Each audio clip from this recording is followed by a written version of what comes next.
There are few beautiful lines. In life, there are many mistakes which you might want to cure. There are certain guilts which you carry that you cannot endure. Learn to confess, it makes you pure. Internally you will prosper, that is for sure. Pranam. In today's world, where people are being half-hearted, stubborn to apologize for their mistakes, Innervoicepaathshala is dedicating this story for all of them. And secondly, most of the time, all of us feel that what is the use to learn sutras or gathas? It is so boring. There's no practical benefit to it. Then well, I think listening to this story may help to change your perception. Once during the time of Mahavir Swami Bhagwaan, in the kingdom of Polaspur, there reigned a king named Vijay, along with his courteous queen Srimati. The kingdom was prosperous and ever flourishing. They were the followers of Jain faith.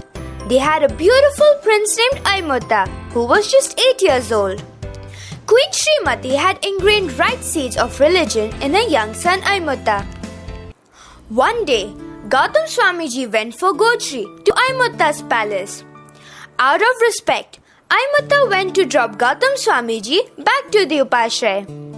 He asked many questions on the way to Upashray to Gautam Swamiji, and he very calmly replied to all the queries of Aimutta. Aimutta said to Gautam Swamiji, "O respected Gurudev, thank you so much for such kind understanding. Your words are like kind music to my ears. I forget everything when I listen to you. In your presence, I experience a true happiness. Please allow me to be your Shishya. In this way, I'll get opportunity to be with you all the time." Gautam Swamiji said, "O little Prince Aimutta, I'm just a messenger of Bhagwaan Mahavir. I have no capacity to accept you as my Shishya, unless my Guru finds you worth of it. Aimutta, you have to attend Bhagwaan Mahavir's Deshna and let him take the decision." Now, after listening to the sermons, he got the bhav to take Diksha. He asked Bhagwaan to give him Diksha, but Mahavir Swami Bhagwaan told him to take permission of his parents, as they are the life givers and the first upkaris to shape their kid with good ethics and morals. So Aimutta agreed with Bhagwaan, and he went back home and asked his mother about the permission to take Diksha. Aimutta's mother was taken aback by hearing these words and was a bit unsure about his decision. So she checked and argued to test Aimutta in every manner. But on hearing her son's pleas, tears of happiness came rolling from her eyes and said, "You are prepared to take Diksha, my son." She even convinced King Vijay to allow him to go on the spiritual path. So now, Aimutta took Diksha with all good wishes and blessings from his parents and the entire town. Soon, he won hearts of masses with his maturity and obedience. He was referred as Balmuni Aimutta to everyone. One day, all monks had gone to freshen up, and while coming back, it started raining. All the other monks had gone ahead, whereas Aimutta Muni was still left behind. Innocent Aimutta Muni found some kids playing in a water puddle with a paper boat. Now, he was only 8 years old, and so he got excited about playing. And he forgot that he was a monk, and as a monk, he cannot play with water, because unboiled water contains abkai jeeves, meaning numerous water beings. So he ran towards the kids and asked them, "Friends, can I also play with you all?" The kids also got excited for a monk to play with them, and so they said, "Yes, okay, you can." He took the patra, utensil made up of wood, and started sailing it as a boat. He excitedly said, "Look, my boat is also sailing." Meanwhile, a senior monk was passing by. He saw Aimutta playing with the water.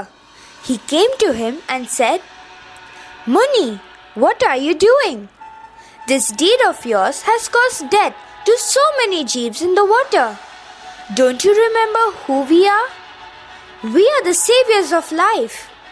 This jolted back Aimutta Muni back to reality, and he remembered Tirthankar Bhagwaan Mahavir's words that even one drop of water has countless life. He felt ashamed of his act. He regretted his action that he had killed so many innocent jeeves, and that too being a sadhu who gives abhaydhan to all the other jeeves. He felt very sorry that instead of being their friend, he turned out to be their enemy and killed them. He returned back to Samavasar with a heavy heart and burden of regret and hatredness towards his hideous act. He started doing Irriyavahium Sutra with honest intentions of asking sorry to all the living beings whom he had hurt knowingly or unknowingly.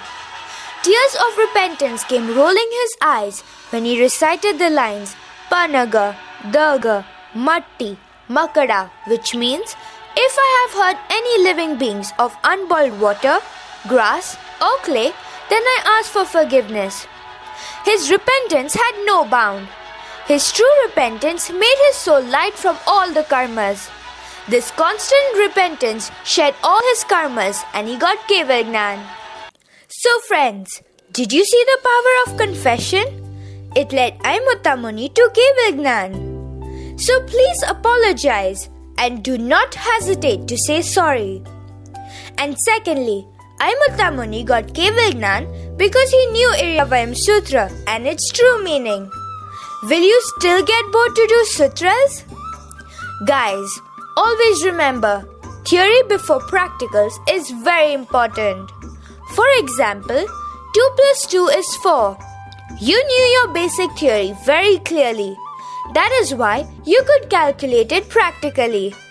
So before you calculate externally, please get your internal calculations right.